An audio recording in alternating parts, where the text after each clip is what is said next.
Сәлем қыздар, бүгінгі жасайтын біздің тағамымыз қазақтың ұмытылып бара жатқан тағамдарының бірі, чайный десерт десем де болады, жент жасаймыз.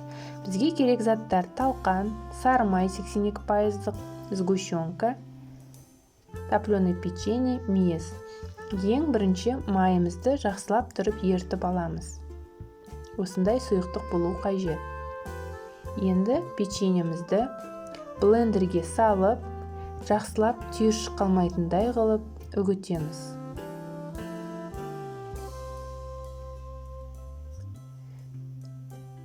Әбден үгітілген печеньеміз мінекей осындай болады. Құрғап тұрған ыдысымызға печеньеміздің барлығын саламыз. Барлық заттардың құрамы описанияда беріледі. Үстіне талқанымызды саламыз. Талқанымызды салып, жақсылап тұрып араластырамыз. Талқанға негізі қант қосу керек. Бұл жерде мен қантты көрсетпедім, өйткені ауылдан келген талқанымда менде қант қосылуы болды. Сіздер қатты дәмді болғанын қаласаңыздар, 100 грамм салсаңыздар болады. Егер қатты қаламағанын қаласаңыздар, 50 грамм өздеріңіздің қалауыңызша. Үстіне сгущенкамызды салып, сары майымызды қойып, жақсылап тұрып араластырамыз. Араластырып, мінекей осындай жұмсақ консистенция шығады бізде. Мен өзім үстіне мейізді салып, бұл да өз қалауыңызша саласыздар. Үйде дәнектер болса, дәнектер салып жіберсеңіздер де болады.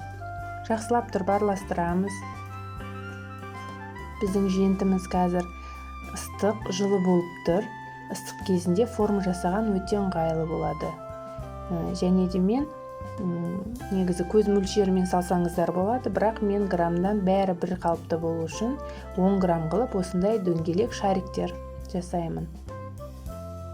Болмаса үйде формочкаларыңыз болса, формочкаларға салып, бір ұнайтын өздеріңе формаларыңызды шығарып алсаңыздар болады.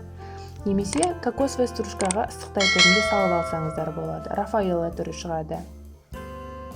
Я болмаса шоколадты ертіп, шоколадқа батырып алсаңыздар болады. Ол да бір ерекше дәм береді. Немесе дастарханға қойғанда әдемі болып дастарханыңызды әсемдейді. Жасалған формочкалардың үстін мен осылай бір басып шығамын, жалпақ түрі шығады. Қазір қалған мейізіммен әшекейлеймін. Үстеріне осылай қойып шықсақ болады.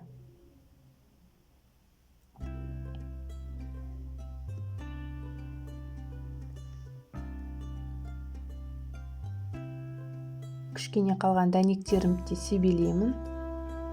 Үйде бар заттармен әшекелей беруге болады.